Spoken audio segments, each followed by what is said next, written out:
Welcome to another episode of the Sport of Bowling Show. On this week's show, we feature USBC Executive Director Chad Murphy, Bowler's Journal International Editor Gianmarc Manzione, InsideBowling.com founder Mike Flanagan. And now, it's time for the Sport of Bowling Show.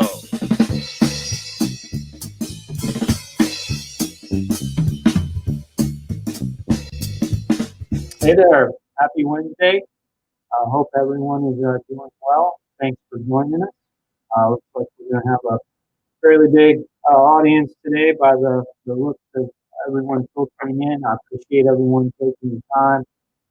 Obviously, the subject for us is our USBC tournament. Press release went out a little earlier today. So we'll go ahead and get started by bringing in our panel. I want to let everybody know Gary Brown's going to be joining us.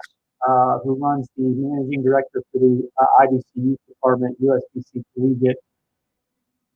He'll be joining us at the bottom of the hour, somewhere in the 30-35 minute range. So we'll cover a lot of the USBC, talk about that, and then Gary will join us for additional commentary. First up, we'll bring Gianmarc in from Bowler's Journal. Gianmarc, welcome to the show. How are you? Thank you, Chad. I know you had a major event. Talked to you about it a couple weeks ago with your father. I want to say, really thinking about you and your family. I don't know if you'd like to, share a few words of what's happening there with you.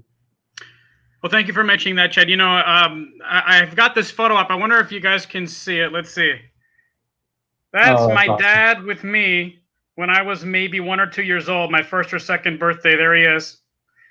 And, I've been going through a lot of old photos of my father, of course, and reminiscing. And it's amazing the flood of really great memories that I have with my dad. It's funny, that's what came to the forefront for me. And it's been an intensely emotional couple of weeks, for sure. And I have to say that as heartbreaking as it is to lose a parent, I'm just going to be honest, and this fits with the context of our conversation today. What made it all the more heartbreaking was that COVID forced my father to live in essentially isolation from all of his loved ones for the last 4 or 5 months of his life. I mean, ever since March, I wasn't able to go see him at his assisted living facility. The day he died, my sister was there in the lobby of his place with some birthday balloons for him. He actually passed away on his 74th birthday, begging to see him, and they wouldn't let her because of COVID restrictions and the fact that we couldn't hold his hand. We couldn't be with him in his final hours. Even in the viewing, they wouldn't let us just go in and hold my dad's hand. Is something that will linger with me for the rest of my life. It hurts. It's what made it all the more painful to lose him. Losing him against the backdrop of this pandemic was crushing. And I now feel what a lot of loved ones of family members who have passed away at this time are feeling. Not being able to have that kind of closure really hurts. I don't know how else to put it. So I appreciate you mentioning that, Chad, and it has been difficult. But truly, my father's memory is a blessing to me. That saying has proven true in my case, and I know that he'll be with me in those memories for the rest of my life, and I'm profoundly grateful for that.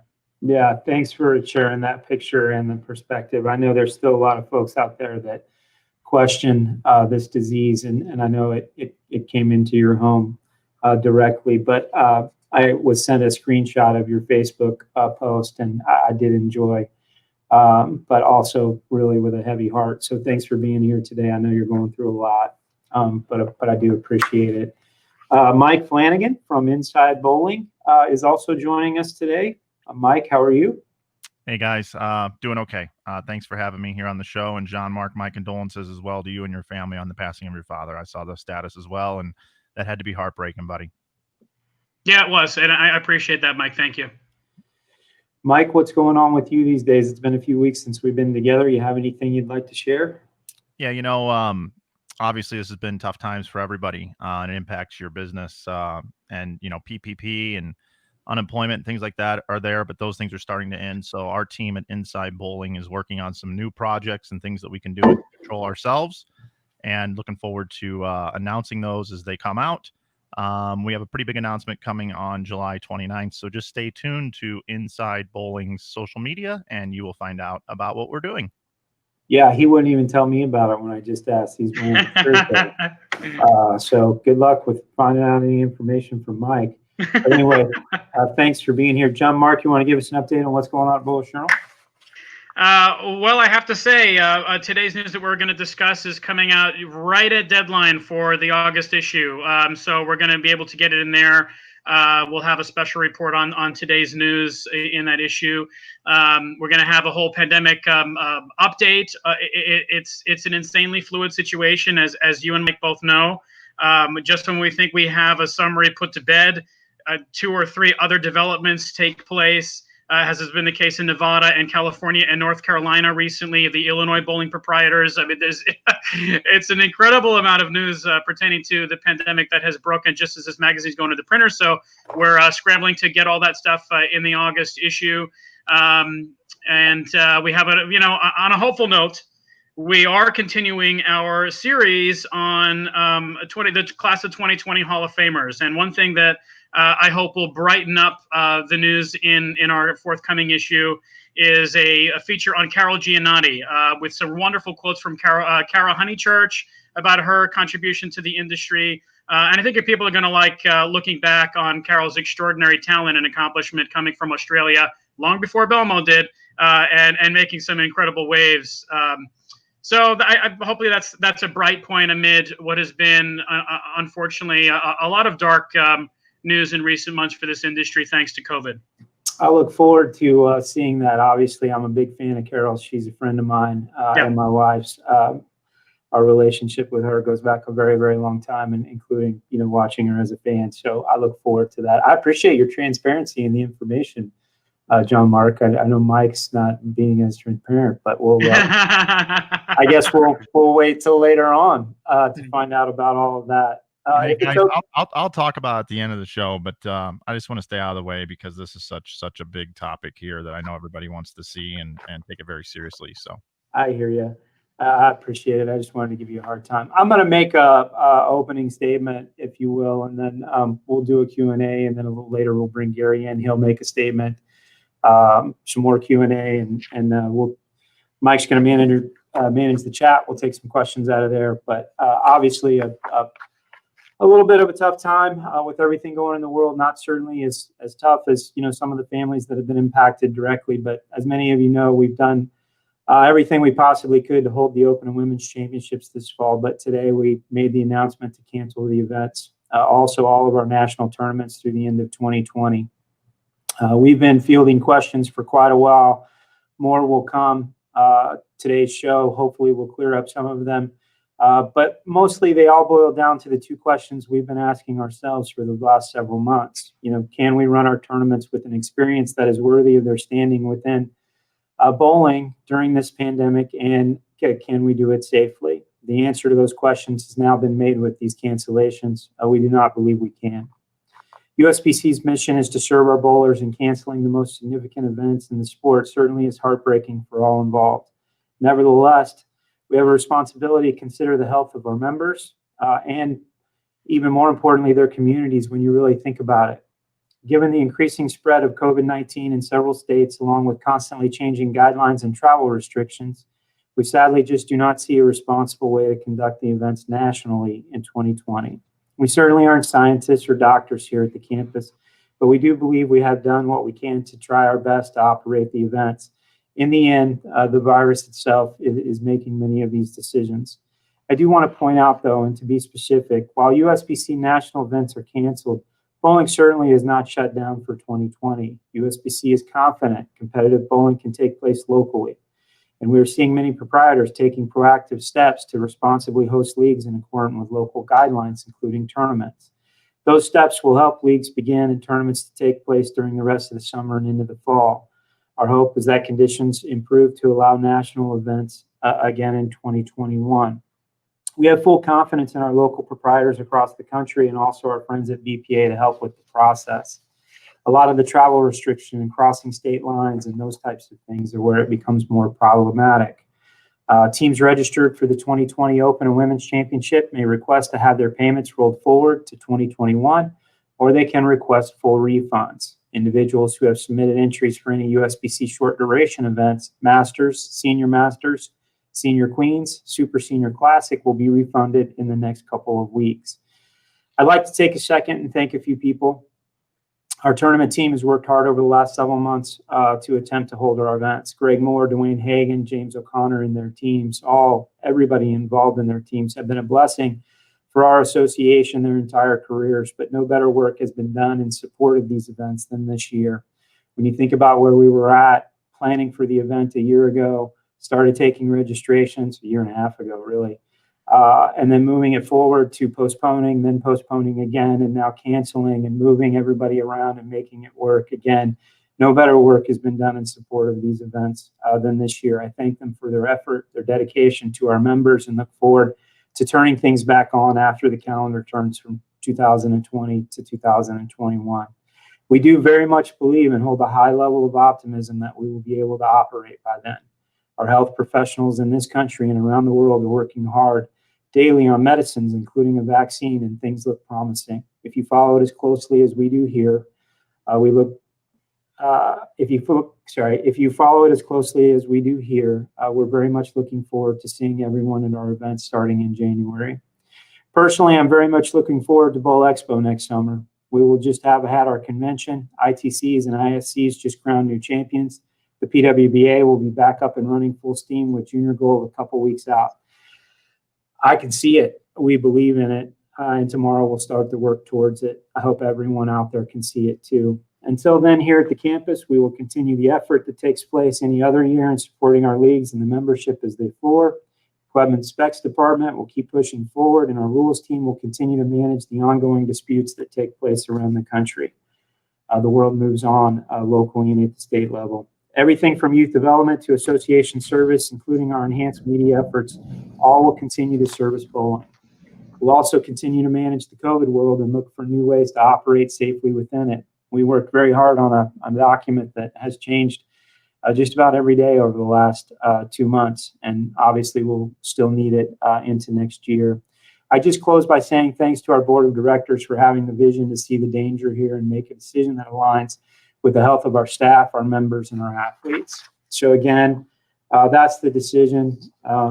Appreciate everybody's input, all the input we get. I got an email as an example when we postponed the second time from a gentleman that said you didn't work hard enough, and a lot of folks don't think I read those, but I do, and I appreciate the perspective. We've had emails from folks that believe we should have canceled a long time ago. When you have as many members as we do, and you think about all the things that take place and happen, and all the different perspectives, there's a lot of folks that understand the safety and the health. There's the other folks that just want to bowl. We try to manage it for everyone, but the health and safety is the most important thing. So with that, fellas, I will open it up for any questions you might have. Chad, one of the things that jumps out at me about the announcement is the postponement of the 2020-2021 collegiate season. I'm wondering what message you have for those who are concerned that the postponement of that collegiate season suggests that at this point, COVID's impacts are starting to bleed into 2021. Yeah, I think it's a fair assessment. When Gary and I started working on collegiate a couple months ago, really as a plan B. We hoped it was plan C or D, and he'll talk about it a little bit later. But, when you think about, college teams preparing to compete and then, getting in vans and moving around the country or traveling, we really only have them for a few hours when they're competing. The Coaches Association has worked very hard to minimize some of the things that really take place within the bowling center.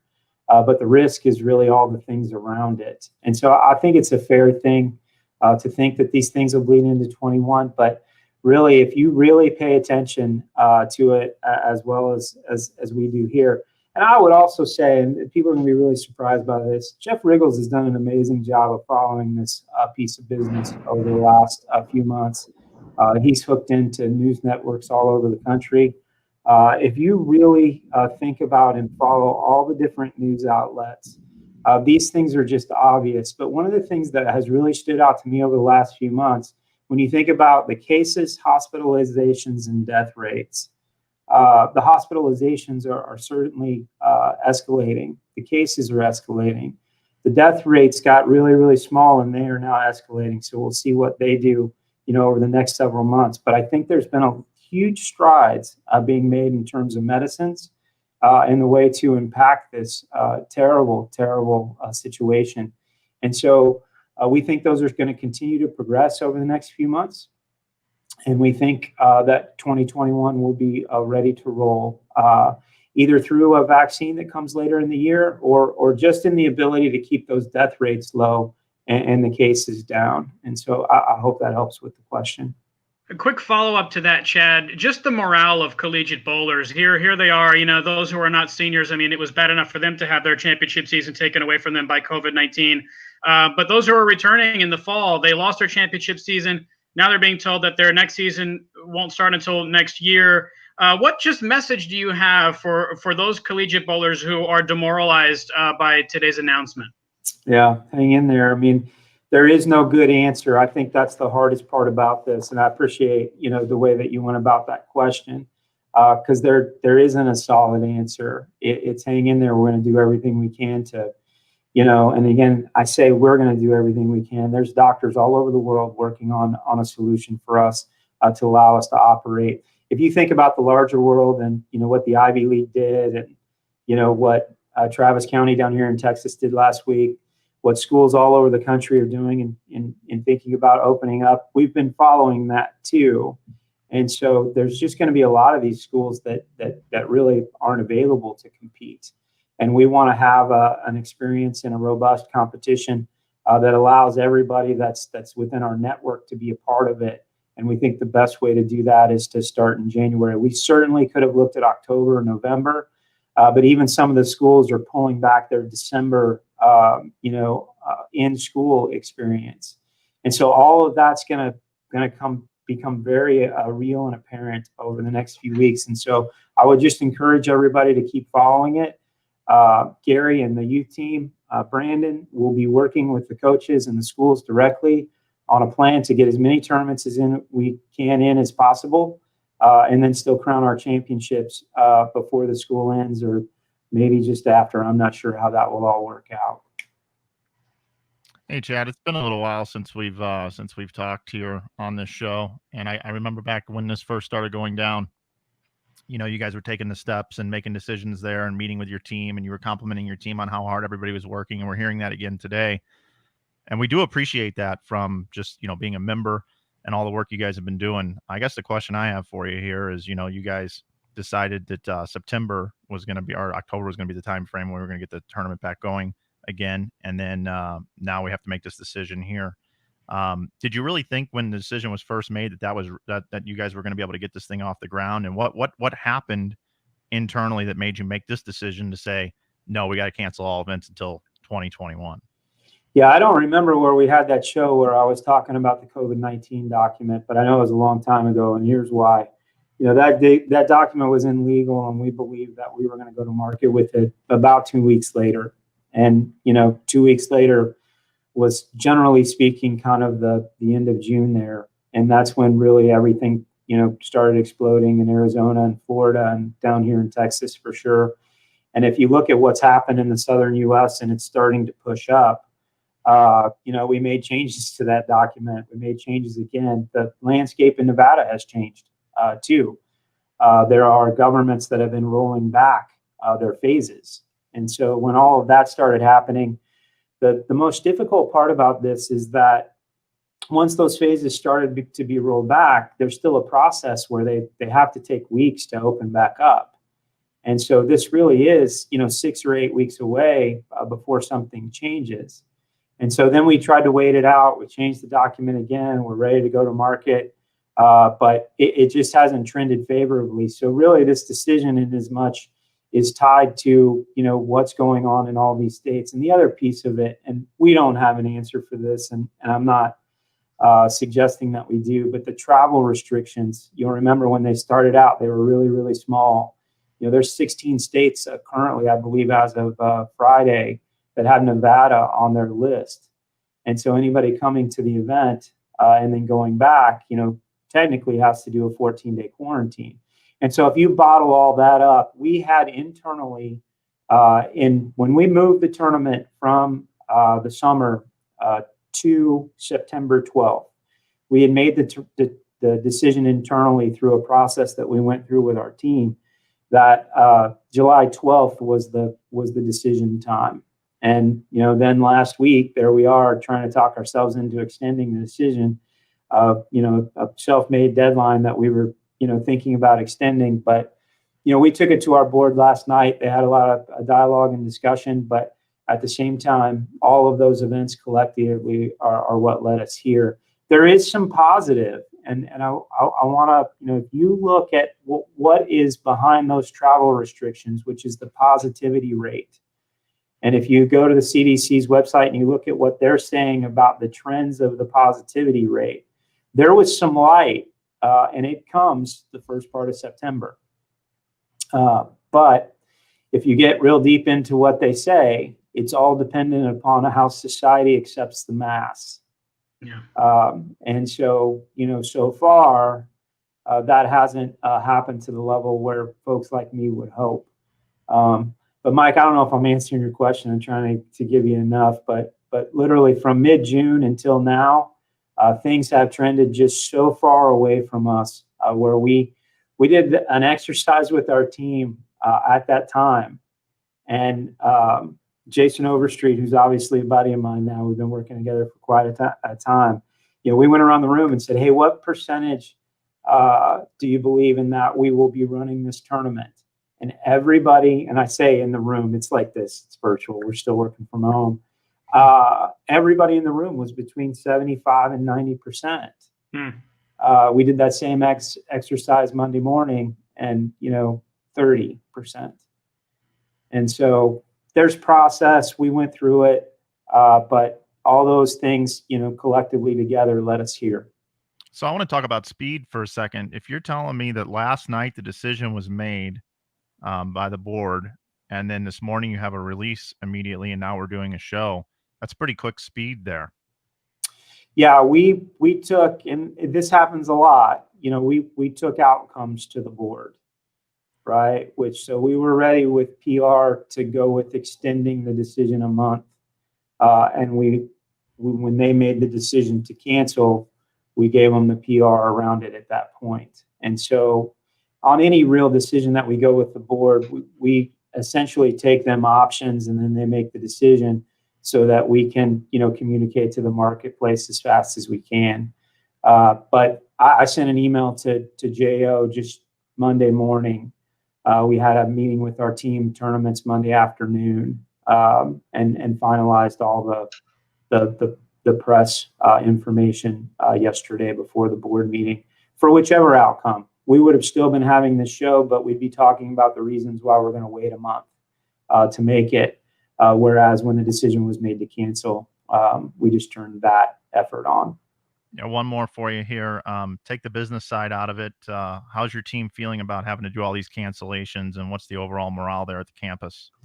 Yeah, it's not about us. I would tell you morale is good. We're certainly, disappointed. It's heartbreaking. We service bowling. One of the, when you think about our tournaments, it's the most visible benchmark that we do. And so when we get to crown champions, it's fun for our team. It's fun for the folks that are at the events. I mean, you think about something like Bill Lillard breaking the pinfall record. And when I flew out there and sat with his family and then presented on the concourse, that's something that our tournament staff gets to do almost every day. Last year's champions. And so, of course, there's disappointment. And of course, that's going to, ting the morale, if you will. But at the same time, this organization is still in a good place moving forward. And the folks that are here know that and appreciate it. And so we know a lot of these decisions are being made by the virus, and so that certainly, makes it a little easier for us. Thanks for the question. Chad, the key talking points that was released with today's announcement does mention the intent currently to move ahead with the Team USA trials in January. What needs to change, though, between now and then for USBC to know that it is completely comfortable pushing ahead with that event in January? Yeah, I think that's going to be tied to those travel restrictions. And also, those travel restrictions are tied to hospitalizations and death rates. I mean, I think those are the two pieces of business that are really trackable. The cases are interesting to me, but there's a lot of talk around that. But I think those two things are impacted by the medicine. And so, hopefully by, September, those positivity rates go down as the CDC, hopefully we've all, started wearing masks and are able to do that. And so maybe by the middle of October, things are better. There's lots of talk about, things that are going to go on there with the, flu and other, pieces of possible, second wave and those types of things. But as long as we can control the hospitalizations and with the medicine, I'm optimistic that we'll be able to run. And honestly, just so everybody knows that I really believe in that, we were all, 75 to 90% 5 weeks ago. It's this, onslaught of cases and hospitalizations and the travel restrictions. So as long as those things pull back, the flattening of the curve, as they say in all of those areas, we'll be able to run. And we would have been able to run this fall if really that had continued. And speaking of your allusions to the increase in cases and hospitalizations, Chad, more specifically, it certainly wasn't lost on me that the PBA's announcement of postponing the PBA 50 World Series of Bowling came literally the day after Florida shattered the nationwide record for single-day COVID cases with 15,300 cases in a single day. Of course, the PBA 50 World Series of Bowling was supposed to happen down here in Florida. And of course, that's a senior event. And we were constantly told that demographic is more vulnerable to the effects of COVID-19 than others. To what extent did those specific recent events factor into USBC's considerations with regard to its own remaining events on the 2020 calendar? Yeah, I mean, honestly, those events or decisions that they made had no impact because we've been working on this all the way through. But what you talk about in Florida certainly had an impact, and the age and demographics of both of our bowlers and our staff is certainly a factor. The average age of the competitors, the Open is 55, the women's is 62. Our staff 49 and 51, which includes a large base of travelers that have been working the tournaments for a long time. And so I'm sad that PBA 50 is not going to be running. I think the PBA made a good decision. It also gives me an opportunity to say, hey, a lot of our partners are making good decisions here. If you think about what World Bowling's done since the start of this, I really commend and have had a lot of conversations with Andrew over the last few months, including a lengthy one the other day. Everybody's just managing this. I wouldn't know how to express or an analogy of it, but we're not ahead of this. We're not, smarter than anyone else or anything like this. We're just managing it. And so, I think the PBA made a smart decision there with that PBA World Series. Florida is the hard part is that I got a buddy of mine that's on his way to Florida right now, and he has a home down there, and he has a home in Texas. And so they're literally on their way down there. And he told me, yeah, I'm going to go down to Florida and sit in my house like I'm doing it here. The only difference is I'm going to do it in Florida. Yeah. But here I'm sitting in my house too. And so if you're driving from a home to a bowling center and competing, and whether it's on one lane or in open play, that's just a different conversation than, spending 4 days in a city, there's just so much to it. But all of it had an impact. But the average age of our competitors for the Open and Women's certainly had a piece of it. A little different for the short duration, if you will, and also collegiate. But there are a lot more younger hospitalizations that are going on around the country. We're hearing things about that this was respiratory at the beginning and now maybe pulmonary. There's just a lot of things that are unknown. Yeah, and I want to speak to that here because I've got some questions coming in. I've been monitoring the chat as well, and we'll get to those.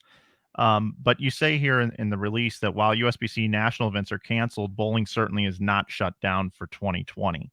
And there's a lot of folks that are asking questions specific to their bowling centers and things like that. So when you say something like that, what are you seeing from bowling centers? Or are there any recommendations for bowling centers that the USBC has? Joe Engelkus asked a question a little while ago about tournaments, where he said that there would be some sort of document coming from the USBC with some recommendations and guidelines for tournament directors. So can you speak to those things?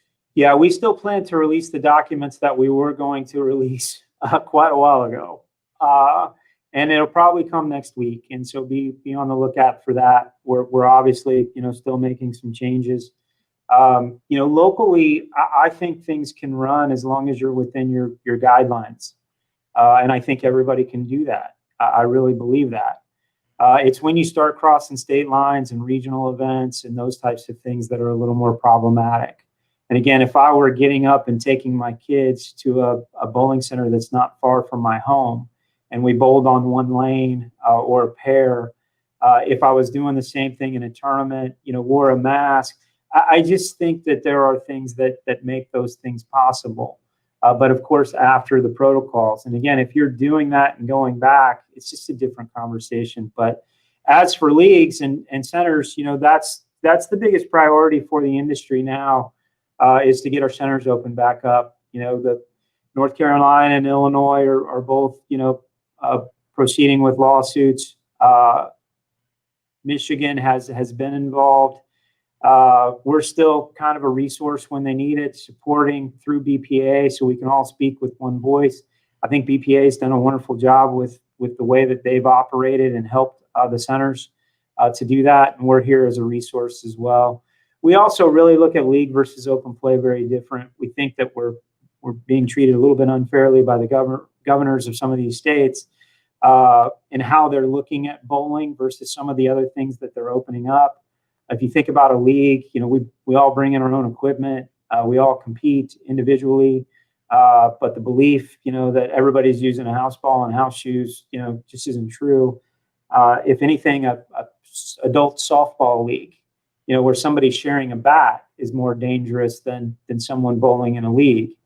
But outdoors versus indoors is certainly a challenge. But we'll have those documents ready, sometime next week. And then we certainly want to help any associations or tournament directors that are looking for guidance. The other biggest question being asked is 2021 events. Will you go back to the same places from 2020, or will you just roll right into the designated locations for those events? Yeah, those events will all move to the 21 schedule with the contracts that are in place. You'll see us return, of course, whether you think about a short duration event that was set to go back to a certain place. We will certainly give those folks first priority down the road to events that aren't contracted yet. But everything that's contracted will be null and void for 20 and move to 21. I do think there's some examples. It's a good question for Gary with the collegiate piece, because I think that we will try to move, some of those things in similar venues. If you think about the whole collegiate season, and whenever you're ready, we'll bring them in. All those tournaments that run in the fall, we're hoping a bunch of them will just move to the spring, and so they would be in the same centers. You mentioned things like contracts, Chad. I mean, with all the cancellations now in 2020 of USBC events, how financially has this cascade of cancellations impacted USBC? How do you expect the way 2020 has turned out to impact USBC's financial outlook going forward? Great question. I was hoping you wouldn't ask it because we don't like talking about the money. But I would tell you there's two pieces to those contracts. One is with the partners. We have great relationships and partners. Traded conversation with Ryan Growney this morning, Jennifer Cunningham in Reno, Rick Murdoch. There'll be no issues there. It's obviously just, the revenue from the tournaments that is the challenge. From a financial position, USBC is well positioned thanks to our board of directors over the last decade who have really worked hard to rebuild the reserve structure. There's really no danger to USBC. We're like any business that has less revenue. We have to resize for it. But USBC will get through this fine due to the best practices that have been adhered to for nonprofits really since the beginning of the organization. All that information is on our website. If you go in and you look at cash and reserves, I mean, the dollars are there. We're going to have to, do some management of that. We hope to have, the same staff here at this time next year that we had last year. We made some adjustments to that a few weeks ago with some furloughs and some separations. But the intent is to, get back up and running and do so as fast as we can when the business returns. But USBC is well positioned to survive this and we'll be here, for a very long time. When leagues get back up and running and we understand, what the membership looks like for this season and we start to rebuild into 21, we're just basically taking a pause and going back, a few years. We'll certainly lose some dollars and have this year and will again next year, but we'll be investing in the business like we always have. And there's going to be a lot of conversation, PWBA, when we brought the U.S. Opens back, all of those things will return. There's dollars there that have been allocated for that. The commitment to the youth department, the same way. USBC is well positioned. We're lucky and blessed by the leaders that we've had at our board, again, over the last decade that adhered to those best practices that a lot of businesses don't and a lot of NGBs don't. And so, good question. I hope I answered it. A real quick follow-up to that. You mentioned rebuilding into 2021, Chad. Is USBC thinking necessarily about, in any way or for any reason, maybe more strenuously reaching out to its league bowling members about coming back into the league bowling fold come the fall? Is there any concern at USBC about some of those whose leagues have been decimated by COVID this year, maybe not necessarily coming back in seasons ahead? Sure. Yes, and then yes again. And we're going to keep saying yes to those questions. That survey we did, 6-8 weeks ago that said that they were ready to come back. You'll see some additional surveys. We stopped the surveys, quite honestly, because things started trending in the wrong direction. And so when people don't really understand or there's fear, it's not necessarily a good time to ask them questions.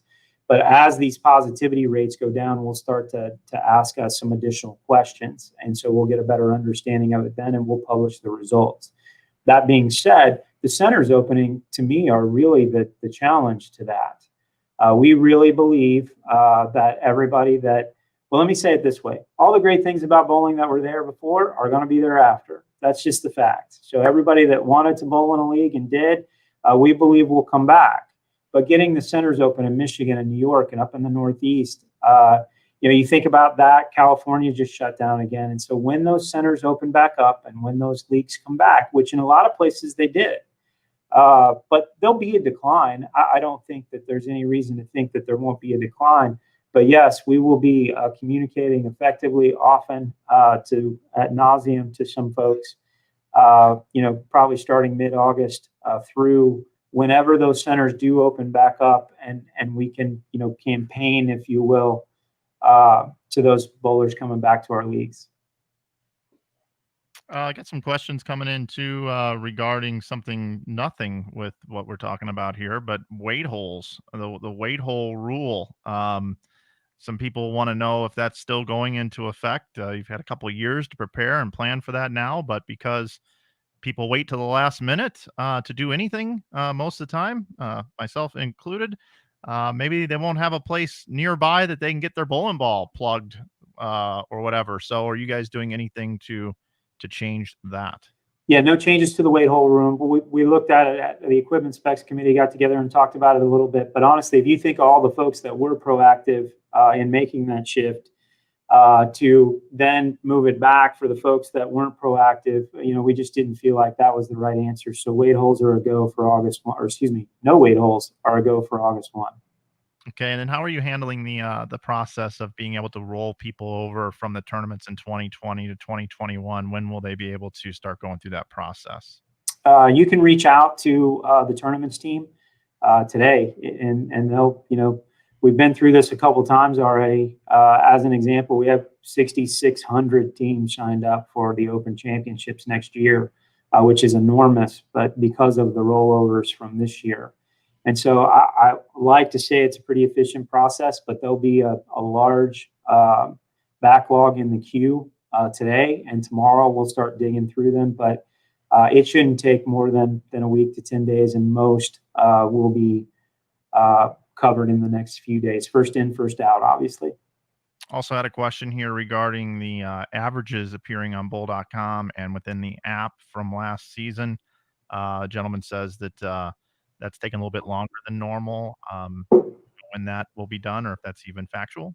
Yeah, good question. If your bowling center is back up and running, that should be taking place with the local association. If not, that's probably going to need to happen. But those averages are loaded in by our association in working with the league officers. And so if you're back up and rolling, that should work itself out in a short period of time. If you're not, it'll take until that takes place. If your league has already decided what they've done, the association will get to it soon. If the league is still, trying to finish or anything like that, of course, it wouldn't be up there. But if anybody has if they think that it's taking too long or it's out of line, I would suggest an email to rules at bowl.com, and they'll look into it, RULES at bowl.com, to get some help. Yeah, and Vince Biondo already says he's already did it. It was online. It was a very convenient process. So there you go. One other thing just to talk to you guys about before we bring Gary in, I think, is, I've still, I'm active on social media, and it seems like every time somebody goes live bowling, they have a couple hundred people watching. Yeah. Bowling. So, I just want to talk to both of you, maybe have a quick conversation here. There's some tournaments happening as well on the weekends. There's a big one coming up this weekend. It's actually going to be on Flow Bowling. So there are some states where, some bowling is going on. And as you said in the release about, bowling's not necessarily canceled for the rest of the season. It's just these big events where you have to travel across states and things like that. What do you guys think about what's happening just throughout the country in general in bowling with people going bowling? Yeah, for me, folks are doing exactly what they're supposed to be doing. I mean, the things that you would expect them to do. Bowlers want to bowl. Tournament promoters want to have tournaments. Bowling centers want to be open. And so in the places where that is possible, with the center being open as the first step, I would only expect more of that to take place. And again, if we were, only running tournaments in Dallas-Fort Worth, we wouldn't be canceling these events, I don't think, if they were, just local bowlers bowling. So I think it's great. I certainly have enjoyed watching that somewhat. I mean, something as simple as some guys bowling action, and I don't know if that's even legal, so I'll back off on that one. But I'm watching because it's bowling, and I'm pro bowling at all times. Chad, you mentioned state governors and the importance of centers reopening. What would you say should be the bowling industry's pitch to state governors in that regard? And are there any state governors whose decisions as to reopening bowling centers stand out to you as worthy of praise for any reason? That is a political football, Gianmarc. My answer to that is that I trust very much the people that are fighting boots on the ground to get their centers open. I think that in some cases, the argument is that we're being treated differently than other business. In other places, it's that, hey, it's time to open up. In some places, it's a general understanding that it's just not possible at this time and might not be for a while. New York, as an example. These governors have wide latitude within their state of emergency powers. But I very much trust the proprietors who are working with their state associations and national BPA in these efforts. I've gotten a lot of emails that says USBC isn't doing enough. We're doing what we've been asked to do by our partners in speaking with one voice, and we'll continue to do that. The governors themselves, man, I mean, you think about what they're going through. I've got nothing but, respect for our governors. People politicize it a lot, red and blue. Governor Abbott here in Texas, versus, say Governor Whitmer up in Michigan. You think about what's going on there. I can only imagine the data that they're looking at. But same thing. I trust our leaders. I really, truly do. And I look forward to, being out of this soon, thanks to the doctors and scientists. You guys ready to bring? Go ahead. Sorry. Just one quick question there, Chet. What impact do you expect a vaccine to have on all of this? Do you think that if a vaccine emerges, that we quickly return back to whatever normal was before this, if anyone can even remember what normal was at this point? What impact do you expect a vaccine to have?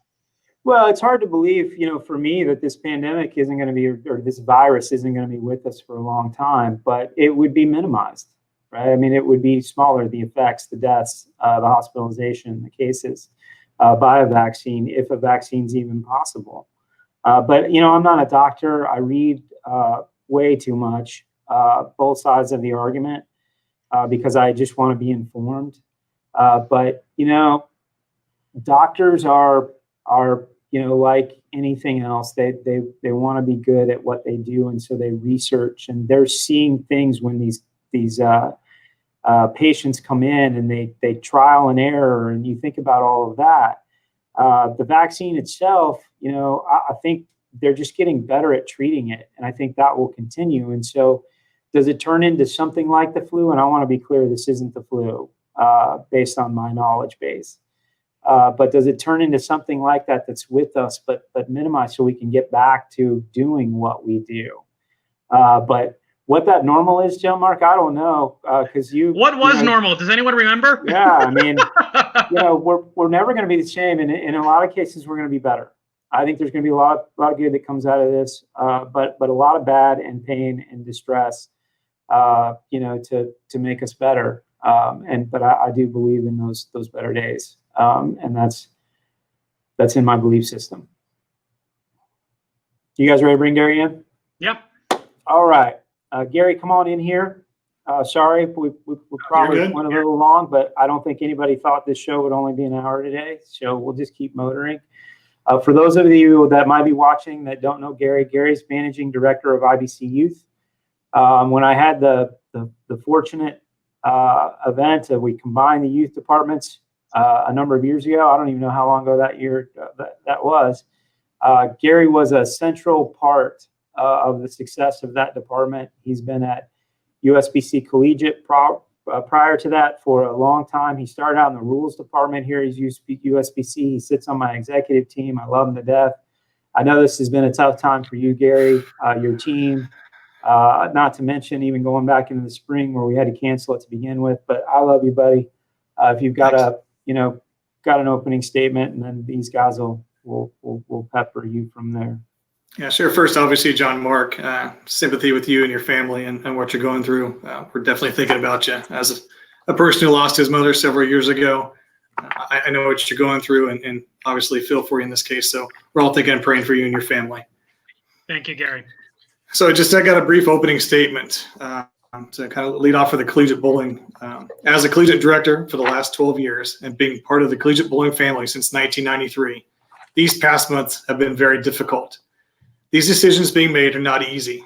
However, it is important to know that all of these decisions are always made with the health, safety, and wellness of our student athletes, coaches, and others associated with our competition as our number one priority. With that said, we announced today that the situation surrounding COVID-19, USBC Collegiate will be postponing the start of the season until January 1. With the information available to us today regarding the continued spread of the virus, we do not believe it would be a safe environment for intercollegiate athletics competition. We believe there's an inherent risk associated with hosting the large number of individuals at one site at one time and would make risk mitigation difficult. While this announcement is tough for all those involved to handle, it is important to note this is only a postponement and not a cancellation. The postponement allows for the student athlete to still experience the excitement of collegiate bowling, and we look forward to January when the season starts once again. Over the next few days, we'll be reaching out to tournament directors and coaches associations to look at options for the structure for the season. I'd also like to thank the BPA board, the USBC board, our staff at the IBC Youth. We have a lot of passionate individuals who are in this department who live and breathe youth bowling every day, and it also impacts us in these type of decisions. Once again, thank you guys. Appreciate it. Yeah, I just before you guys get going, I would tell you one of the things that I've said since day one in the youth department is we just have a bunch of youth bowling warriors over there. Everybody believes very much in the work that they do and in celebrating youth bowling and grinding and trying to grow it. And Gary's led that team effectively and efficiently over the last few years. Our partners at BPA are certainly a part of that too, Frank DeSocio and his team. And so it's probably the one area where we're just all running together with Gary at the lead. So we'll open it up for questions. Gary, I think people can see in your face and hear in your voice that your position is not just a job for you. You are really passionate about collegiate and youth bowling. You love these youth and collegiate bowlers. So I wonder if you could just talk about what it's been like for you to navigate this difficult time for the aspects of the bowling industry over which you have such a close close sort of supervision, emotionally and otherwise. Gary, what has it been like for you to push through these months as the scene has gotten so difficult for collegiate and youth bowling?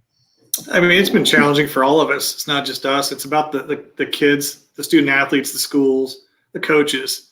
You know, for us, we'll get through it. You know, we'll make these events positive for them in the future. But you know, college bowling's been around since 1975 as a thriving entity. We've had a ton of growth over the last few years. I've been fortunate, and I tell you, blessed to be part of this community since 1993 when I started at Indiana as a bowling program. And so that's what got me into this industry. That passion that I saw in collegiate bowling, the individuals I got to work with, you know, that group that we did, that, you know, it just brought me into this industry wanting to give back. So that piece, personally, it's obviously tough. I'm a competitor. I enjoyed college bowling immensely. So I know the struggles that some of these kids are probably feeling in this case, because we live it. You know, this is an everyday passion for us, just like it is for them. And we want to get through it together. And that's why, you know, that partnership with our coaches associations, with the other outside organizations who we partner with, have been very strong for us. And we just feel for it. We feel that situation. We're sorry we have to do it. But in the end, that protection of the kids falls upon us as well in this case. And those kids not taking it back to campus or back to their families. So, you know, it's just a challenging time for all of us. Mike? Yeah, Gary, you know, I get these notifications daily of things that are on my schedule of what I'm supposed to be working and doing. And I haven't removed them during the pandemic. I've left them in my calendar. So right now, I'm sure you're thinking about it too, with Junior Gold. Should be going on right now. And I actually have a photo to share from a couple of years ago. This was on the production of TV. You know, it's sad that we're not at Junior Gold right now. And now with the cancellations, these other things, you know, how are you doing personally? Just like Gianmarc said, you know, it's very personal to you. But looking ahead to next year and looking ahead to the collegiate season, doing what you have to do, just how are you feeling personally, buddy? We're good. I mean, overall, you feel, you know, I talked to Greg Moore earlier today, and we're events people. You know, I come from an events background and those pieces. So anytime you're not putting on an event where your passion is in crowning champions and just getting to interact with your membership, that makes it tough, because you want to service them as much as possible and provide them with the opportunity to compete. But in those cases, it's tough. I mean, because, you know, we get emails, we see the posts, we see the memories on Facebook come up about Junior Gold, as you mentioned there. That's on our calendars as well. But overall, you know, me personally, I'm in a good place because I know long term this is what's best for the sport, what's best for the athletes, and what's best for the competitions that we run. Yeah, when it comes to 2021 and right now, the plan for collegiate, we can't predict what's going to happen in the future. But talk about the folks that you've talked to along the way to help shape these decisions. I'm sure you've been in contact with coaches and all those relationships that you have, right? Yeah, we had a coaches meeting last week, and we actually elected not to have a very deep conversation about it because there's been a lot of conversation throughout the time frame. I would tell you the ones I spoke to today were relieved. They can now start working on their schedules. The student athletes can make determinations on if they want to travel to their school. The coaches can establish their criteria for their schedule for the upcoming season. We're going to work with those associations. I have a call tonight with the NTCA, which is the NCAA Coaches Association. Tomorrow I have the NEI Coaches Association call. So those pieces are all there. We have a very strong advisory council that helped us make some decisions as we go through this process. Similar to the one with the 5-year eligibility, the conversation to cancel sectionals and nationals. And so we'll lean on them. We'll lean on their expertise, their knowledge as we start to get the season ready for next year or for after January 1. Okay, and then 2021 season, you think there'll be a bunch more tournaments then in that shortened season? Yeah, we believe so. I've already had, as you can imagine, several texts of individuals reaching out to me, having conversations about the tournament season, getting all those trying to figure out when we're going to throw them in. I tell them be patient. This decision, as Chad mentioned, was last night. We made the announcement this morning. We wanted to get out to our coaches early. I talked to the NEI this morning. I talked to the NCAA this morning. Their leads on bowling. They're still going through the paces of it. So we'll make a determination on that. But in the end, yeah, all those things are not quite sure, what it's going to look like when the season's going to end. But we'll rely upon those coaches a lot to say, hey, how late in the season can we really go? When do you think sectionals would be good? Do we need sectionals? What's the format of the national tournament? Does it need to be modified? The pandemic and the disease is going to dictate some of those pieces, as Chad alluded to earlier. Right now we're in a few hotbed states where the competition wouldn't be possible. So those are things we'll have to continue to review. The nice thing is we're part of the women's championships for our national event. So we can work a little bit with them potentially on the location for the nationals, but that may need to also be rescheduled to a new venue.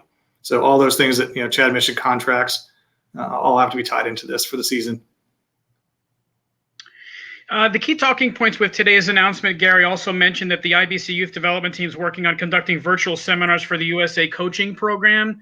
Yes. What are your hopes for the look and feel of a virtual USA Bowling Coaching Program? What do you want it to look and feel like for those who use it when it's rolled out? I mean, ideally, you want the same experience you would have had with the previous program. Stephen Padillas put together a fantastic video that we're working with. We haven't beta tested it yet. We've got a couple centers that we're going to operate and do a test with it. Chuck Landy, Alex Webb, and Quentin White have done a fantastic job of trying to communicate and get those pieces out for that. But those places we had, as Chad mentioned before, kind of rolled back. Those centers are no longer operational. They've been shut down for the time frame. So we'll get a real good feel with our beta test we have coming out over the next few months. What are you hearing about high school bowling? Obviously, there's not as much travel involved in high school bowling. You hear anything in that front? We've had a couple questions here in the chat about high school bowling and how it could be affected this year. No, I mean, those are all managed at the local level. USBC High School with Brian English, he manages the resource center for that. He's been on calls with NFHS, which is National Federation of High Schools, and on with the state associations. I think it's this month. They have their annual meeting, and I think he's getting on a call at the end of the meeting. So we'll get a pretty good vibe or feel for where they're at. But they're going to manage that locally. Each state has, as you guys are very aware, every city, every county, it seems like every city has some kind of CDC guidelines or restrictions that are different. So they're going to have to, wade through it just like we will.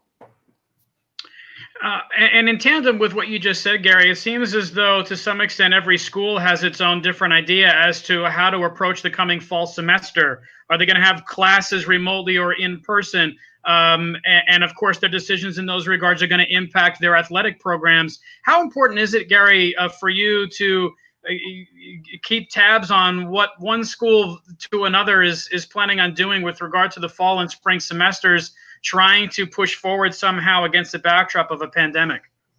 About as active as Chad said, he's been following the pandemic and on site. I've been doing the same thing with schools.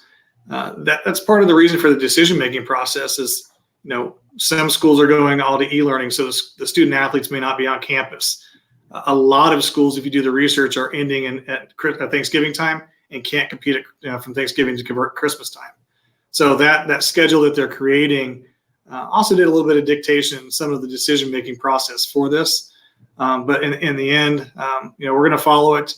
I've had 3 ADs reach out to me and a conference commissioner on the last couple of weeks. So saying, hey, what's your decision making? And they're from outside organizations. So they're in the same boat we are. It's as simple as that. It's so fluid. I mean, if you're got kids in high school, middle school, or elementary school locally, one district's doing something different than the next district right next door. So it's hard to follow, but we're trying to follow as much as possible. That's a good question, though. Gary, even though, all these events are canceled and that, is there anything positive or good that comes from this? And obviously you have a very busy schedule throughout the year. And sometimes, you've only got so much time to get something done. And now it looks like you're going to have more time to plan and do different things. Is there any positives that comes from this from your department? I think the positive part is that there's optimism because they're postponed and not canceled. So in that case, being able to postpone allows them to look forward to the season. We're still going to make every attempt to operate the events and give it a great experience for the athletes. I mean, it's not just collegiate bowling, as the press release will indicate. There's also the USA Bowling events. Those are very near and dear to our hearts. That's something that was created while we were all here. Zach Barton, Brandon Cruz, and that group have done a great job of putting the operations together for those events, with Melissa and Andrew doing the marketing for it. But those also were impacted on this. We have 5 events that need to be rescheduled to the second half of the year. So the positive thing is we're still going to operate the seasons. We're still going to have crown champions, as Chad said, next year at Bowl Expo. ITC champion, ISE champion, and a couple weeks later rolling into Junior Gold and USA Bowling. Gary, last week Stanford University cut, I believe, 11 of its sports, and I'll just read the lead from the ESPN story about that from July 8th. It says that Stanford, which has long boasted one of the most robust collections of varsity sports in the country, will cut 11 of its varsity programs at the conclusion of the 2020-2021 academic year, as it deals with the ongoing financial ramifications of the coronavirus. And the sports that it cut include fencing, field hockey, lightweight rowing, men's rowing, co-ed and women's sailing, squash, synchronized swimming, men's volleyball, and wrestling. Given the financial impact that coronavirus poses on colleges and universities, to what extent are you concerned at all about that financial impact having any effect on collegiate bowling specifically? I mean, I'm not sure is the good answer, because those are all internal operating decision-making processes for the university.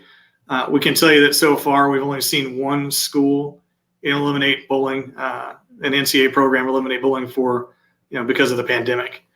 So at least through this part, that trending situation is good for our sport. It's been a positive growth for us. We continue to see growth. I would tell you we've had, 8 to 10 new schools reaching out to us in the last few months, who even amidst the situation that we're in are still looking to add programs, which is good for us and good for the sport. It's an aspirational piece for youth bowling, for junior gold competitors, and just in general for our sport, for team bowling. So at this point, I can't say where the schools are going to go, but the trending nature of it, it's only one school at this point. Cool. Thanks, guys. Any other last thoughts for Gary? Just a thank you for all the hard work and effort that you've put into this thing, man, you and your team. And that goes to Chad as well and everybody there at the campus. It hasn't been easy at all, and nice to see that you guys are doing the right thing and consulting with the right people to make the best decisions that you can. So thanks. Appreciate it, Mike. You too. I'm waiting for your marathon bowling video, though. When's that going to happen? I don't know. I practiced a couple weeks ago, so looks to me. Don't bother asking him. He's not going to talk about it. Looks like he's, I put that on my calendar, and it keeps popping up daily as a reminder. looks like he's changed priorities from his own bowling to teaching others how to do it. Yeah, Mike, Gary hasn't changed his notification pop-ups either, my friend. Yeah, you guys are great. All right, Gary, thank you. Any last thoughts from you, and we'll cut you loose? I'm sorry, you cut out on me, Chad. I apologize. I just said any last thoughts, and then we'll cut you loose. Thank you. No, just obviously, we look forward to the start in January to get it going. Our membership, we've not left. We're still here to service our customers and provide opportunities for them. Any questions, concerns that you have, reach out to us.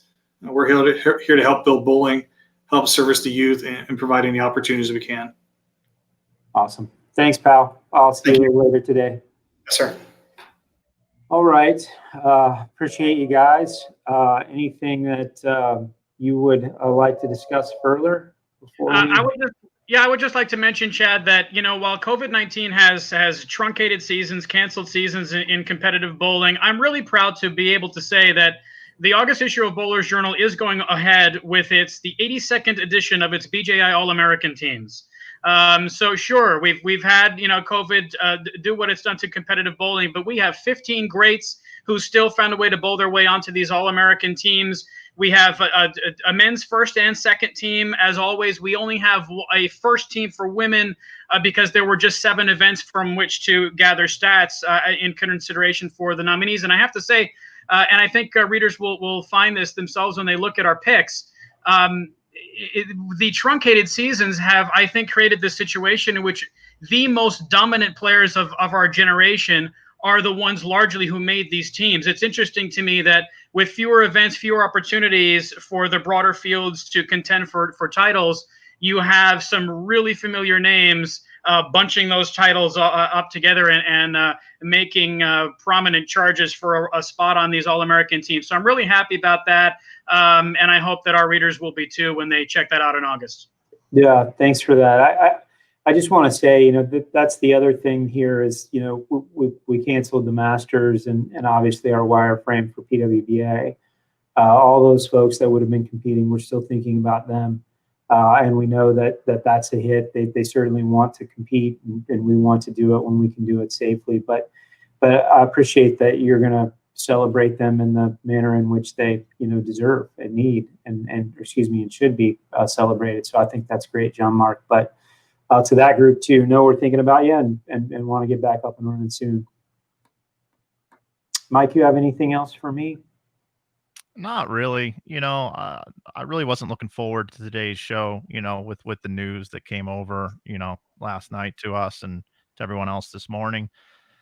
Just seems like, one other thing after another in our country, and it's more than just bowling, I mean, we're talking about bowling here on this show, obviously, but I mean, everybody's being impacted. I was in Las Vegas last week. I traveled for the first time in about 3 months, and I flew. And the minute I got there on the ground, I was asked if I wanted to be interviewed for the Channel 4 CBS affiliate there in regards to having to quarantine after you travel to different states. And I didn't even know that all that came out while I was in the air. And I kind of blindsided, didn't even know, but I said, yeah, sure, I will. And I answered very politically correct, with my mask on. But just everything that's happened. I mean, I can't tell you, a lot of people think I'm connected in the bowling industry, which I am. But I have had more people reach out to me in the last 2 weeks asking me if I have any jobs available, if I know of someone that can help them get a job. I mean, this is all starting to really happen here, everybody. And we've seen it for months, but I'm starting to feel the impact of it more in the last couple of weeks with friends, colleagues, people I've met over the years, personal experiences. I think it's starting to hit me more now. Maybe I should have felt the hit earlier, but I'm really starting to feel it now. It just seems like every day it's something else. And the poor pro shops out there right now too, which are the lifeblood of our industry, not only the bowling centers, but the pro shops and even the manufacturers of bowling products, they're feeling it as well. People have been laid off for a long time. So I just hope that this vaccine strides that they make and they announced yesterday, which I posted about on my own personal Facebook page, which was probably not a smart idea, that this vaccine can get moving a little bit quicker here. And we can somewhat get back to what you say, Gianmarc, that normalcy that we all really don't even know, and take what we learned from this pandemic and apply it to the normal life in the future to be better Americans and better human beings throughout the world. So it's just been tough, in general. I could sit here and talk about how my business is doing or how my people are doing or whatever, but I'm starting to really feel the squeeze now. And I think a lot of people are out there. So those that are watching here today, this is bowling. Life is bigger than bowling, but at the same time, bowling is normalcy and makes us feel good. And I can't wait for us to get out and do it again, Yeah, I appreciate that perspective, Mike. I think, like I said earlier, all the great things that come from bowling, there's certainly a lot of folks that work within our industry, and there's a lot of distress. And so we want to do everything we can to help, while at the same time, the virus, I think one of the reasons why we're seeing some of this, it hit us is because also some of the packages from the federal government PPP and those other things are running out, the extra unemployment, those types of things. So hopefully they're going to further help with some decisions in the coming weeks. But as for the bowling piece, yeah, man, when and where and let's get it going again. But I do think, and I'm optimistic about the medicine. There's just a lot of really good things that are being talked about at this point, and so we're certainly rooting for them. Yeah, absolutely. And you asked, what is this about that I'm wearing here today, backstage bowling and things like that. And I really wasn't telling you much about it, but really what that is we've got a group of folks that have reached out to me, or I've reached out to them, that are currently, dealing with issues like other people are. And, one person involved in this doesn't have a PWBA women's tour, and she realizes that. And another one is a collegiate coach, and another one is a coach that coaches revolving around lane 81, which isn't there anymore, or a tournament where he gives lessons every single day, and we're all coming together as a group to release more content out in the space so that people get turned on to bowling and might pick up bowling to grow memberships, to do whatever it is to turn people onto the sport of bowling and get better at it. So we're working together on a new project, and we'll be announcing it July 29th. And we're gonna have an online community as well, where people can interact and engage with some of the best minds in bowling, and give it a shot, not only to try to help relieve some of the financial difficulties that some of us have faced, but at the same time be able to help people bowl better and stay in the sport longer and turn new people onto the sport. So that's what we're doing, and we're looking forward to it. Well, good luck with it. I know I was giving you a hard time, but anything that is includes coaching is good for bowling. So yep. I appreciate the effort. Gianmarc, anything you want to close with? Just that I wholeheartedly agree with Mike's sentiments about the impact this has had on bowling, on pro shop operators, and the hope that we can somehow sooner rather than later get back to the sense of normalcy that bowling in and of itself provides us. I totally agree, Mike. I'm glad you expressed those thoughts, and I'm right with you, man. Yeah, Mike, anything you want to close with? Thanks for allowing me to be on the show again, Chad, and I appreciate your relationship with both of you and all the people that are watching that have reached out to me, and all the great people in our industry. Let's just keep working together, keep informing each other of what's going on, and making the best decisions that we can. Awesome. Thanks you two guys for being here today. We really appreciate it. Just want to close by saying that we appreciate the folks that joined us today. Obviously, a tough topic with the cancellation of our tournaments, but bowling will be back better than ever soon. Leagues will be back up and running in local tournaments this fall. We look forward to following the progress and servicing bowling from here at the campus in those areas. Be on the lookout for a Sport of Bowling show with what will be at that time past president Carl Keelik, who steps down the first week in August. Melissa McDaniel is our new president, but we're going to do a show with Carl. 9 years on the USBC board. There'll be a lot that is discussed there with Jason Overstreet, so look forward to that the first week in August. And then a show with Andrew Kane on purely equipment specs, again with Jason Overstreet. I'll be back, as the news allows, or as there are things that we need to share. Please be safe, stay healthy in the meantime. If anybody needs anything or wants to discuss further, please give me a call at the campus, 817-385-8469, or my email, chad.murphy@bowl.com. Stay safe and healthy. We'll see you soon. Thanks.